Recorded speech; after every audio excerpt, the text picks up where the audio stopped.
முன்னாடியாவது லோனுக்கு நம்ம லோன் அலையணும், இன்னைக்கு நம்மளை தேடி வருது. அதனால நமக்கு வந்து நம்ம எவ்வளவு லோன் பே பண்றோம் அப்படிங்கிறத விட அந்த லோன்னால நமக்கு என்ன பெனிஃபிட், நமக்கு கிடைக்கக்கூடிய லோன் வந்து சீப்பான ரேட்ல இருக்கிறதுனால அதை உடனே அடைக்க வேண்டாம். வீடு வாங்கும்போது வீட்டுக்கான லோன் வந்து 8% 9% தான். மியூச்சுவல் ஃபண்டில் அப்ராக்சிமேட்டாக 12-15% கிடைக்கிது. இந்த ரெண்டுத்துக்குள்ள கேப் இருக்குது பார்த்தீங்களா, that's a huge gap. In fact வீட்டை வந்து நம்ம ஃப்ரீயாகவே வாங்கிடலாம்.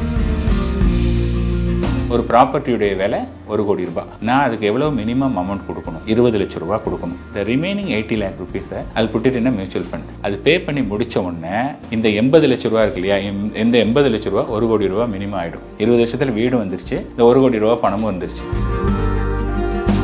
வீடு வாங்கும்போது நிறைய பேர் என்ன பண்ணுறாங்கன்னா, இந்த லோன் வாங்கினோன்னா நம்ம நிறைய இன்ட்ரெஸ்ட் பே பண்ணுறோம் அப்படின்னு நினைக்கிறாங்க. பட் இன்ட்ரெஸ்ட் பே பண்ணாலும் லாங் டேர்ம் லோனில் வந்து நமக்கு வந்து பெனிஃபிட் ஜாஸ்தியாக இருக்குது. இப்போ என்கிட்ட கேட்டிங்கன்னா, வீடு வாங்கும்போது என்னென்னா மோஸ்ட்லி நிறைய பேர் என்ன பண்ணுறாங்கன்னா, ஒரு அவசரத்தில் நீங்கள் வேலைக்கு சேர்ந்த உடனே ஒரு வீடு வாங்கிடுறாங்க. இப்போ நீங்கள் அம்பத்தூரில் வாங்குறீங்க, நாளைக்கு வந்து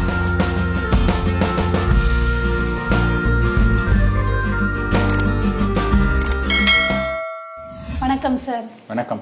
இப்போ இருக்கக்கூடிய யங்ஸ்டர்ஸ்க்கு எப்படி சேவ் பண்ணலாம் சார்? பிகாஸ் யங்ஸ்டர்ஸ் வந்து நான் வந்து வீடு கட்டினாதான் வந்து கல்யாணம் பண்ணுவேன் அப்படின்ற மாதிரியான கண்ணோட்டத்துக்கு போயிட்டாங்க.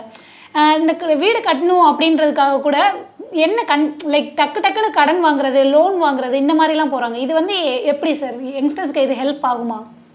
இல்லை, ஃபர்ஸ்ட் ஆஃப் ஆல் இப்போ வந்து ஒரு லோன் வந்து ஈஸியாக கிடைக்கிது அப்படின்னா அதை நம்ம எடுத்துக்கணுங்கிற அவசியம் கிடையாது. ஃபர்ஸ்ட் ஆஃப் ஆல் நம்ம தான் வந்து அதை ரீபே பண்ணணும். இஎம்ஐ அப்படின்னு சொன்னதாக இருந்ததுன்னா அந்த இஎம்ஐ நமக்கு என்ன சொல்லுதுன்னா, இன்றைக்கி இந்த பொருளை வாங்கிறதுக்கு உங்களுக்கு தகுதி இல்லை, ஸ்டில் வேணுமா அப்படின்னு இஎம்ஐ கேட்குது. Any EMI. அப்போ எஸ், எனக்கு தகுதி இல்லாமல் இருக்கலாம், ஆனால் எனக்கு ரொம்ப அது நீடு அப்படின்னு சொல்லிவிட்டு அந்த பொருளை வாங்கலாம். இன்னொன்று வந்து நீங்கள் சொல்கிறது வாஸ்தவம் தான், அதனால் எனக்கு இப்போ வேண்டாம் அப்படிங்கிறத நீங்கள் பண்ணலாம். ஃபர்ஸ்ட் அண்ட் ஃபார்மோஸ்ட் வந்து நீங்கள் லோன் வாங்குறதுங்கிறது ரொம்ப ரொம்ப ஈஸி. முன்னாடியாவது லோனுக்கு நம்ம லோன் அலையணும், இன்றைக்கி நம்மளை தேடி வருது. அந்த லோன் வாங்கினோன்னா அதை ரீபே பண்ண முடியுமா, அது ரொம்ப இம்பார்ட்டண்ட்.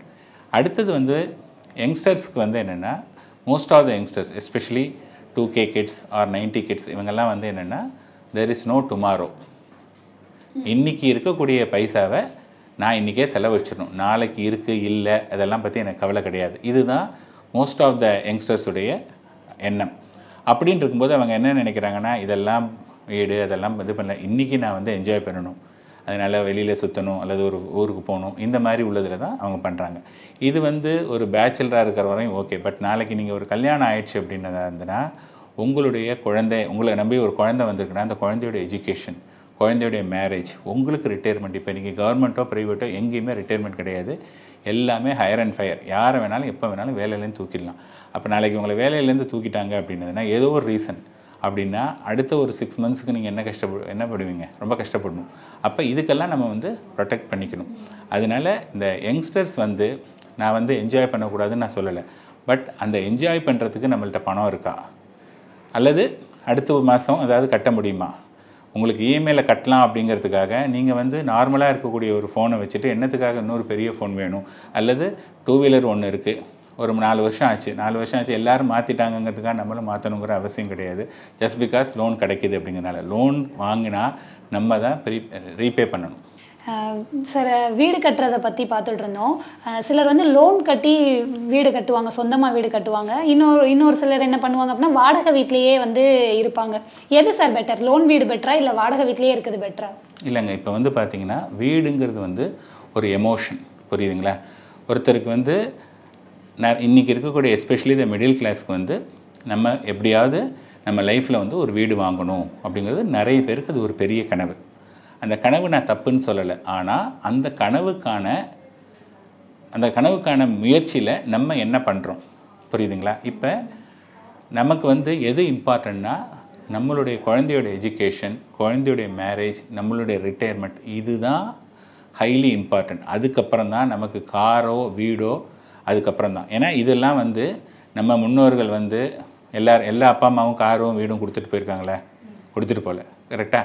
அப்போ பட் நம்ம நல்லா தானே இருக்கோம் இன்றைக்கி, அதனால வந்து மோசமாக இல்லை. அப்போ நம்ம வந்து இந்த எஜுகேஷன், மேரேஜ், ரிட்டையர்மெண்ட் இதை முடிச்சுட்டு அதையும் தாண்டி பணம் இருந்ததுன்னா நீங்கள் வந்து வீடு வாங்கலாம். இன்னொன்று வந்து வீடு வாங்கும்போது என்னென்னா, மோஸ்ட்லி நிறைய பேர் என்ன பண்ணுறாங்கன்னா, ஒரு அவசரத்தில் நீங்கள் வேலைக்கு சேர்ந்த உடனே ஒரு வீடு வாங்கிடுறாங்க.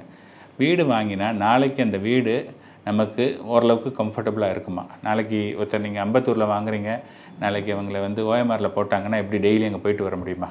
ஸோ உடனேயே வாங்க வேண்டாம். வாங்குறதா இருந்தாலும் ஒரு 10-15 வருஷம் கழித்து ஓகே இந்த ஏரியாவில் தான் நம்ம இருக்க போகிறோம் அப்படின்னு தெரிஞ்சதுன்னா அந்த சமயத்தில் நம்ம வாங்கலாம். ஒன்று. இன்னொன்று வந்து வீடு வாங்கும்போது நிறைய பேர் என்ன பண்ணுறாங்கன்னா, இந்த லோன் வாங்கினோன்னா நம்ம நிறைய இன்ட்ரெஸ்ட் பே பண்ணுறோம் அப்படின்னு நினைக்கிறாங்க. பட் இன்ட்ரெஸ்ட் பே பண்ணாலும் லாங் டேர்ம் லோனில் வந்து நமக்கு வந்து பெனிஃபிட் ஜாஸ்தியாக இருக்குது.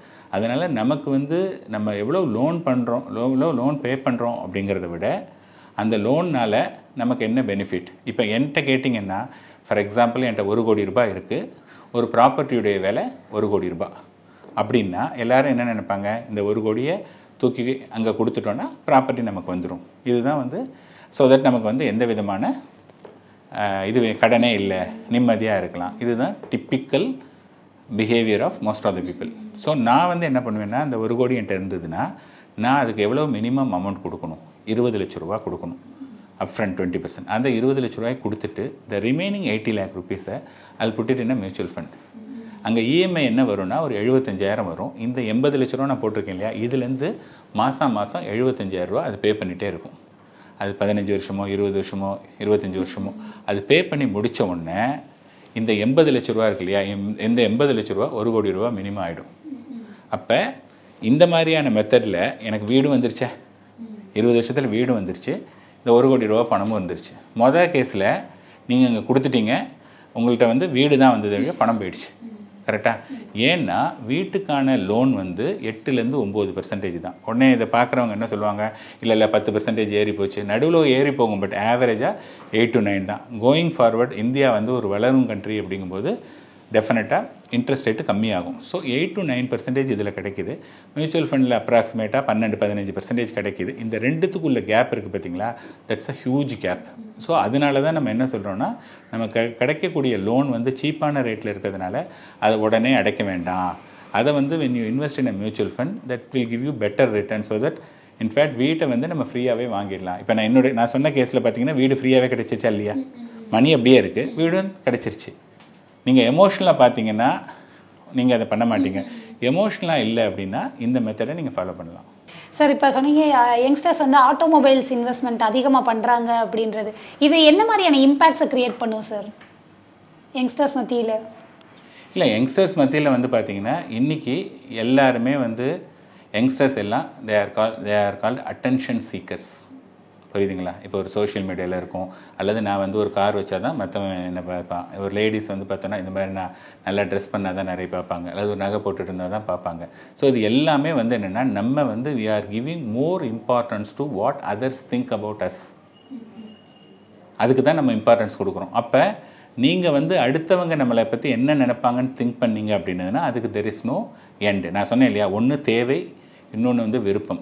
இது வந்து விருப்பத்துக்கான கேட்டகரி, அதில் வந்து லிமிட்டே கிடையாது. அப்போ என்ன ஆகுதுன்னா, நம்ம அதில் பழகிட்டோம் அப்படின்னா இவங்களை இம்ப்ரெஸ் பண்ணோமா, அடுத்து இவரை இம்ப்ரெஸ் பண்ணணும், அடுத்து இவங்களை அப்படியே அடுத்தவங்களை இம்ப்ரெஸ் பண்ணணும் அப்படின்னு சொல்லிட்டு நம்மளுடைய நேரம் விரயமாகுது, நம்மளுடைய பணம் வந்து நிறைய விரயமாகுது. அதுக்கு பதிலாக இது எனக்கு தேவை, இந்த ட்ரெஸ்ஸு போட்டால் எனக்கு கன்வீனியண்ட்டாக இருக்குது, அல்லது இந்த கார் இருந்துட்டு நான் ஊருக்கு போயிட்டு வந்ததுன்னா எனக்கு கம்ஃபர்டபுளாக இருக்குது அப்படின்னதுன்னா அந்த காரை வாங்கிங்க. உங்களுக்கு பணம் இருந்ததுன்னா மற்றவங்க வாங்கினாங்கிறதுக்காக நீங்கள் பண்ணக்கூடாது.